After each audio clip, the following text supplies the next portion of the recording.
12ই চৈত্র রোববার আজিমপুর কমিউনিটি সেন্টারে বিয়ে হয়ে গেল। আলতাফ আগে থাকতো রান্নাঘরের পাশে খুপড়ির মতো জানালাবিহীন একটা ঘরে। বিয়ের পর সে উঠে গেল দোতলায় দুলারির ঘরে। তার জীবনযাত্রায় পরিবর্তন বলতে এইটুকুই। তবে স্ত্রীর ভাগ্যের কারণেই হোক কিংবা অন্য যে কোনো কারণেই হোক, সে একটি চাকরি পেয়ে গেল। ভালো চাকরি, সিটি ব্যাংকের অ্যাসিস্ট্যান্ট ক্যাশিয়ার। বেতন ৩,০০০ টাকা। মেডিকেল আছে, যাতায়াতে অ্যালাউন্স আছে। বজলুর রহমান বললেন, এই গাধাকে যে চাকরি দিয়েছে সে আরও বড় গাধা, রামগাধা। তাকে ঘাড় ধরে দেশ থেকে বের করে দেওয়া উচিত। মনোয়ারা বললেন, এত ঘন ঘন গাধা বলো না তো। দুলারি মনে কষ্ট পাবে। কষ্ট পেলে পাবে। গাধাকে গাধা বলবো না তো কি বলবো? ক্যাঙ্গারু বলবো? কিছুই বলতে হবে না। মেয়ের জামাই চাকরি পেয়েছে, এ তো ভালো কথা। বেচারা নিজের চেষ্টায় জোগাড় করেছে। মন্ত্রী মিনিস্টার ধরাধরি করতে হয়নি। কত আনন্দের ব্যাপার। আনন্দ 2 দিন পর টের পাবে। টাকা পয়সার গন্ডগোলের জন্য বাবাজিকে যখন জেলে নিয়ে ঢুকাবে, তখন বুঝবে আনন্দ কাহাকে বলে। কয়েকটা দিন সবুর করো। 1 সপ্তাহ, এর মধ্যেই রেজাল্ট আউট হয়ে যাবে। 1 সপ্তাহর বেশি যদি গাধাটাকে কেউ চাকরিতে রাখে, আমি নিজের কান কেটে কুত্তার লেজে সুতা দিয়ে বেঁধে দেব। মাসখানেক কেটে গেল, চাকরি যাওয়ার কোনো লক্ষণ দেখা গেল না। সকাল 8টায় টিফিন বক্সে টিফিন নিয়ে আলতাফ রওনা হয়। আলতাফের সঙ্গে যায় দুলারি। সে তাকে বাসস্টপ পর্যন্ত এগিয়ে দিয়ে আসে। দুলারির হাতে থাকে একটা চটের ব্যাগ। সেই ব্যাগে থাকে একটা পানির বোতল, ছোট ফ্লাক্সে 1 কাপ গরম দুধ এবং 1 কৌটা পানের মশলা। দুলারির কাণ্ডকারখানায় বজলুর রহমান বড়ই বিরক্ত। মনোয়ারাকে একদিন ডেকে বলে দিলেন, দুলারি সঙ্গে যায় কেন? গাধাটা কি বাসস্টপ চেনে না? দুলারিকে নিষেধ করে দেবে। বাড়াবাড়ি আমি পছন্দ করি না, ঢং বেশি হয়ে যাচ্ছে। মনোয়ারা নিষেধ করেছেন। আদুরে গলায় বললেন, কি দরকার রোজ রোজ সাথে যাওয়ার? তোর বাবা রাগ করে। দুলারি হাই তুলতে তুলতে বলেছে, করুক রাগ, বাড়াবাড়ি বেশি হচ্ছে। মোটেই বেশি হচ্ছে না। তুমি তা ভালো করেই জানো। বাড়াবাড়ি বেশি হচ্ছে না, এটা অবশ্যই সত্যি।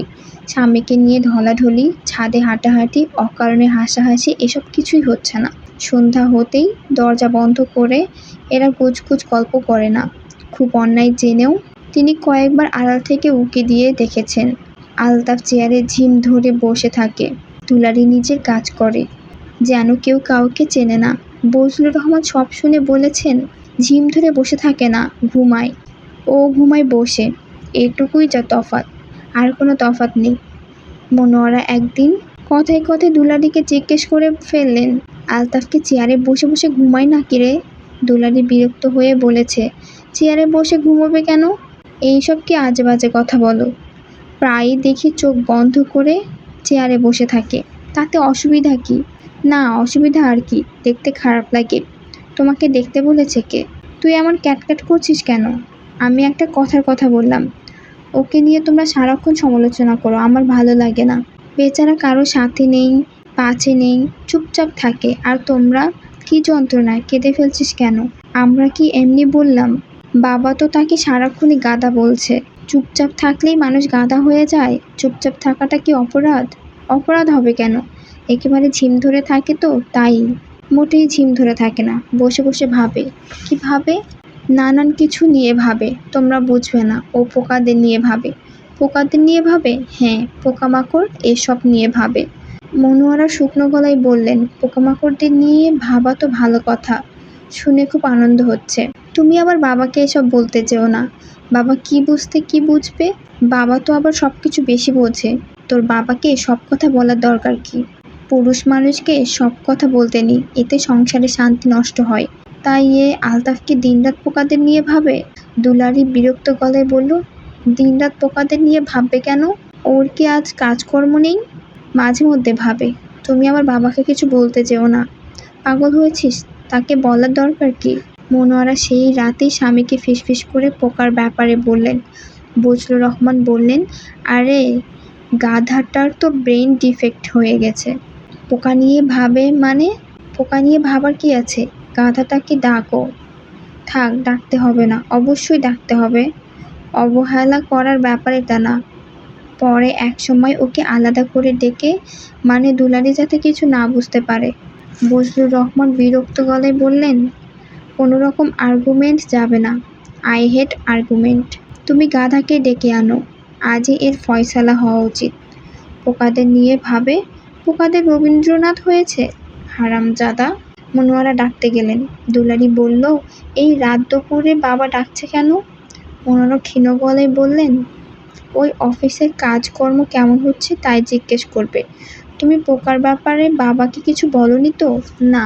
আলতাফ মামার ঘরে ঢুকে ভয়ে ভয়ে বলল, মামা ডেকেছেন? বজলুর রহমান বললেন, বস। মামা ডাকবি না, খবরদার। কি ডাকবো? কিছুই ডাকতে হবে না, ডাকাডাকির পালা শেষ। আলতাফ বসলো। বজলুর রহমান গলা খাকারে দিয়ে বলল, তুই নাকি পোকাদের নিয়ে ভাবিস? জি মামা।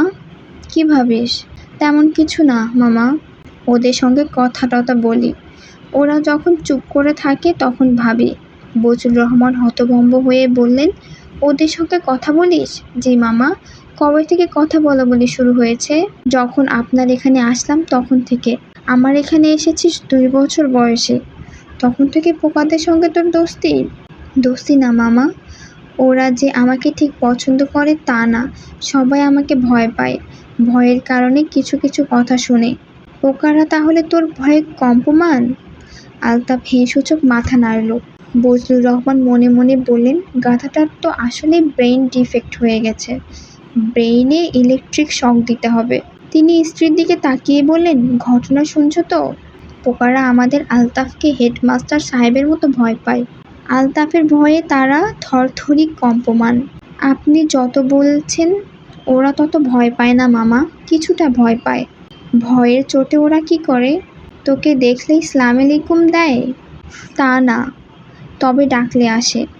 বজলুর রহমান স্ত্রীর দিকে তাকিয়ে বললেন, শুনলে তো, আলতাফ ডাকলেই পোকারা যে যেখানে থাকে ছুটে আসে। মনোয়ারা অস্বস্তির সঙ্গে বললেন, আরেকদিন এসব নিয়ে কথা হবে, আজ রাত হয়েছে অনেক। তিনি হাই তোলার ভঙ্গি করলেন।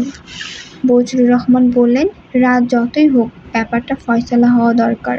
আলতাফ, দেখি তুই তোর এক পোকা ডেকে আন। একটা তেলাপোকা ডেকে আনবো মামা?